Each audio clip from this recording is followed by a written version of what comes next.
My name is Israel Sigalowitz. My mother called me Sorolikol. In Russia, I was called Shura, and in the U.S., I became Ira. I was born in Sarny, Poland in 1936, in an area that had a Jewish population of 5,500 Jewish people. As soon as the war started, the Russians occupied part of Poland, including my home, Sarny. For the next 2 years, we lived under Russian occupation. My father was drafted into the Russian army and served locally. At the same time, the situation in the western Poland became horrific. Jews were being rounded up, placed in ghettos and concentration camps, and being murdered. I was 5.5 years old when the Germans attacked Russia. I remember the day my father, dressed in his army uniform, was pushing my mother and I on a freight train. The car was full of screaming and crying women sitting on their suitcases or holding their children. Through a crack in the side of the car, I saw my father waving as the train pulled away. We were leaving without him. I never saw my father again. The days that followed our departure were a blur. All of them blended together, and it was hard to tell when the day ended and when the next day started. One day, we saw an airplane coming toward us. The train suddenly stopped and people were jumping out and running in all different directions.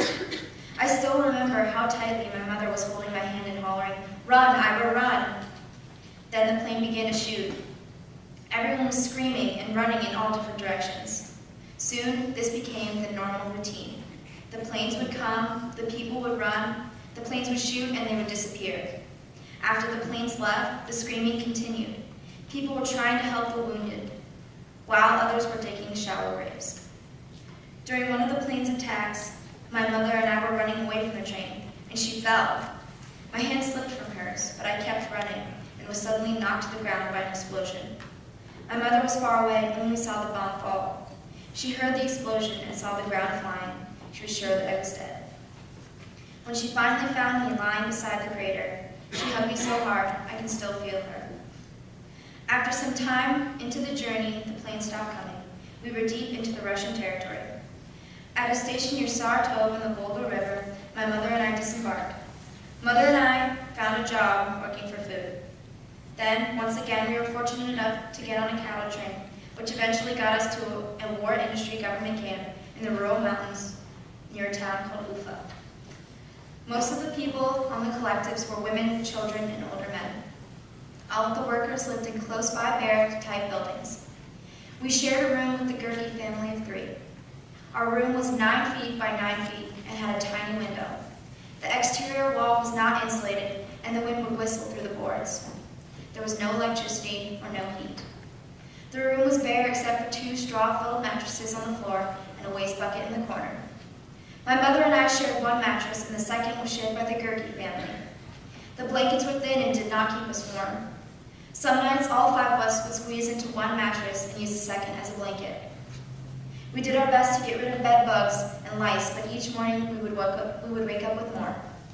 It soon became impossible to sleep because I knew what the next day would bring.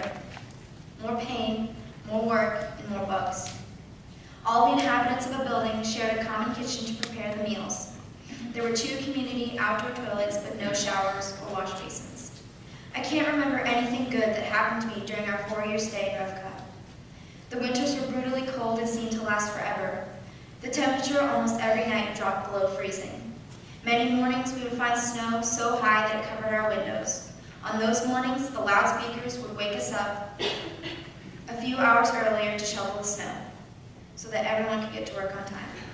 Being late for work, regardless of the reason, was punishable by reduction of food or even worse. My mother worked 10 hours every day. In payment, she received a sack of 10 potatoes and a sack of flour. Every second week, if she exceeded the quota, she would get a black stale loaf of bread.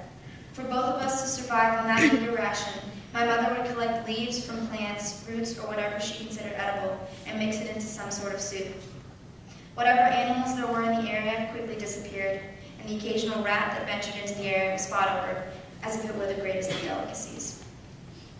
Our clothes were old and torn, and certainly insufficient for the Russian winters. I don't remember having a change of clothes. Occasionally, we were happy to get an article of used clothing. Most of the time, it was infested with lice. Mother would boil them in hot water to get rid of the lice, but it was almost impossible. I wore a pair of shoes with holes in them. My mother would put newspaper in the soles to keep the snow out. My mother often suffered in silence. I never realized how much pain she was in, until due to frostbite, the middle finger of her right hand had to be amputated. Shortly after our arrival in Revka, my name became Shura. I began to attend Russian school and afterwards perform chores around our blocks of buildings. I didn't know any other Jewish families in the collective, but it seemed that the kids were always picking on me, calling me Zid. They beat me up because they knew I was Jewish.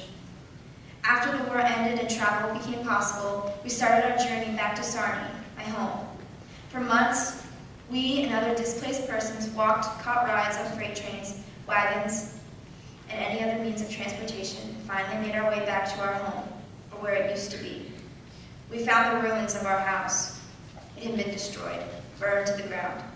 Years and years of memories had been burned and ruined like they were nothing. We also learned that as soon as the Nazis entered the area, they established a ghetto and began the persecution of Jews. In August of 1942, the Nazis murdered 14,000 Jews of Sarny, and in the vicinity of my grandmother, 6 of my mother's siblings and the rest of my family. They all perished.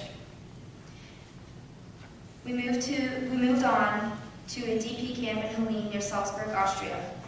This camp was for people who wanted to go to Palestine. The American Army initially ran the camp, and it was a safe haven compared to the previous 5 years. Every family had their own room in the barracks, and food was provided in the mess hall. Unskilled people had to attend trade school provided by the ORT and performed work in the camp. I and other children my age attended Hebrew language school that was run by a Zionist group. While at the camp, my mother was able to connect with her 2 sisters in America. My mother's most joyous day occurred when she received the first letter from her sisters. After filling out many documents, we were placed on the waiting list to go to America. Although my aunt sent us a visa right away, the U.S. had a quota that would only allow a trickle of Jewish DPs to enter the country. Almost 5 years passed before our turn came. During our wait, my mother met and married Aaron Tretzky. Aaron's wife and family had also died during the war. Finally, our turn came to travel to Germany, where we waited for another 3 months to board the transport ship to America. As soon as we lost sight of the land, I became seasick and stayed that way until we saw the Statue of Liberty in the port of New York. On August 3rd, 1951, my mother, stepfather, and I arrived in America. At this moment, I knew that we were finally free. We were done with the running and the hiding. We were done with the scavenging for food and the being hungry all the time. We were done with being prisoners in our own home. For the first time in my whole life, I wasn't afraid anymore. My name is Israel Segalowitz, and I am a survivor.